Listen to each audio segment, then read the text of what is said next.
Good morning children, welcome back to social science class. In the last video we started the chapter from trade to territory, and now in this video we are going to continue over the next part. Okay, come on. Company officials becomes Nawabs. Nawabs is not been wrongly spelled, but they were called Nabobs, an anglicized version of the Indian word Nawab. After the Battle of Plassey, the actual Nawab of Bengal were forced to give land and vast sum of money as a personal gift to the company officials. Robert Clive himself amassed as a fortune in India. When he was appointed as the governor of Bengal in 1764, he was asked to remove corruption in company administration. But what happened? He himself was cross-examined in the year 1772 by his British Parliament. Why? Because British Parliament was having suspicions of his vast wealth which is given in this year. So although he was acquitted and due to this he was acquitted and commit suicide.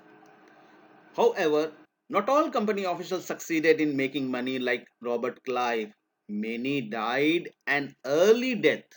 How they died? Due to the disease and due to the war. And it would not be right to regard all of them as a corrupt and dishonest like Robert Clive.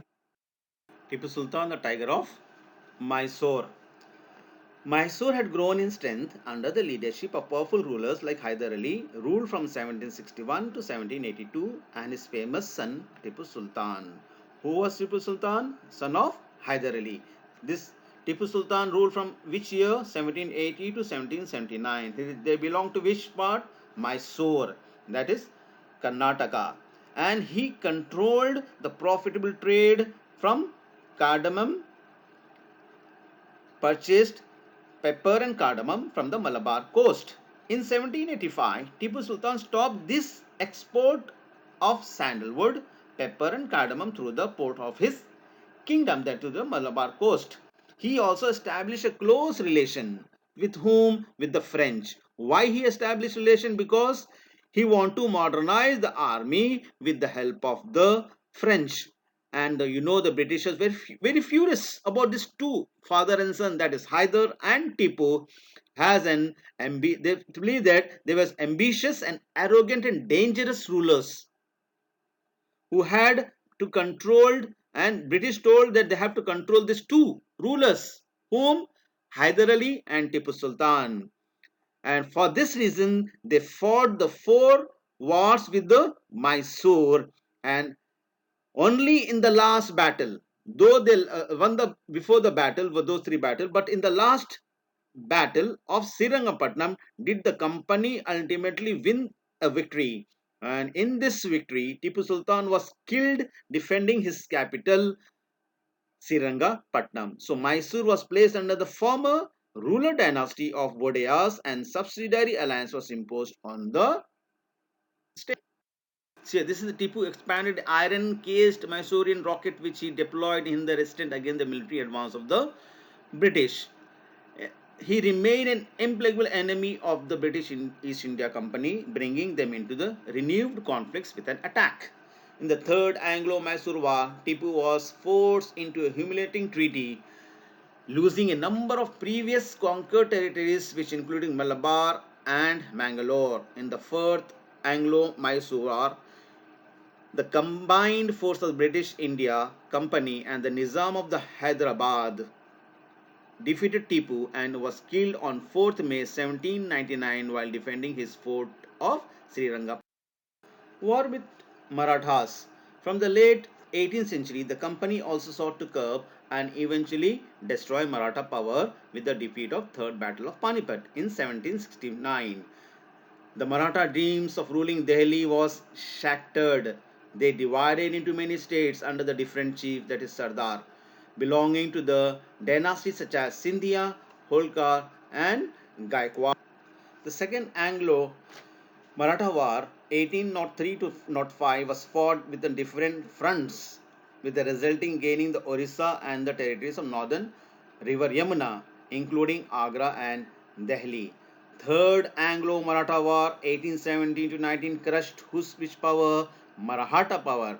The Peshwa, the Prime Minister, was removed and sent to Bitur near Kanpur with a pension, and he was given the pension. So the company now complete control over the territory of South Vindhya.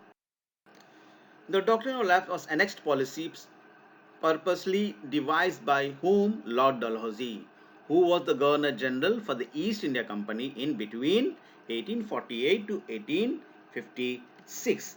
You know what is the doctrine of lapse? The doctrine declared that if any Indian ruler died without a male heir, his kingdom would be lapsed. Lapse means simply taken under their control. That is become a part of the company territory. That kingdom will become the part of the company territory.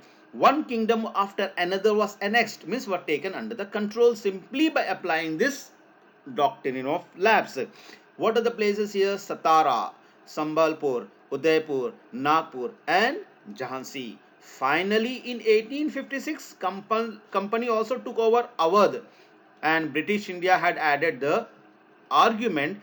They said they were obliged by duty to take over Awadh in order to free the people from the misgovernment, where they are thinking this the people were these people were having the misgovernment of the Nawab, ruled by the Nawab, and encouraged the humiliating way in which the Nawab was deposed. The people of Awadh joined the Great Revolt, broke out of 1857. Now next come to the company army. You know the colonial rule India brought some new ideas of administration and reforms, but its power rested on its military strength. The more the power, they depend upon what? Military. Mughal army was mainly composed of cavalry, savars, trained soldiers on horseback in that time, and paidal means on foot soldiers. The training in archery, tir andazi, I think tir andazi, and the use of the sword. The cavalry dominated the army. The Mughal state did not feel the need to have a large, professionally trained infantry. Only the local zamindars often supplied the Mughals with paidal soldiers, means that is on the foot. Now, what is here? A warfare technology change from 1820. The cavalry requirement of the company army, that is declined, decreased. This is because of what? British Empire was fighting in Burma, Afghanistan, and Egypt, where soldiers were armed with this musket and matchlock. What is musket? A heavy gun used by infantry soldiers. What is matchlock? An early type of gun in which the powder was ignited by a match. The soldiers, the company army had to keep pace with changing military requirements. Whatever the changing, they have to keep pace. We have to go upon according to that. And its infantry regiments now become more important. So, children, this is the conclusion of this chapter. At last, we can say that East India Company was transferred from a trading to a territorial colonial power. Our chapter was from trade to territory. So here on the page number 10, 11, 12, 16, 18, 21 and 22, there are some keywords. So I am assigning the homework. Just these keywords, you write it in your notebook, and we inshallah will meet in the next class. And okay, thank you.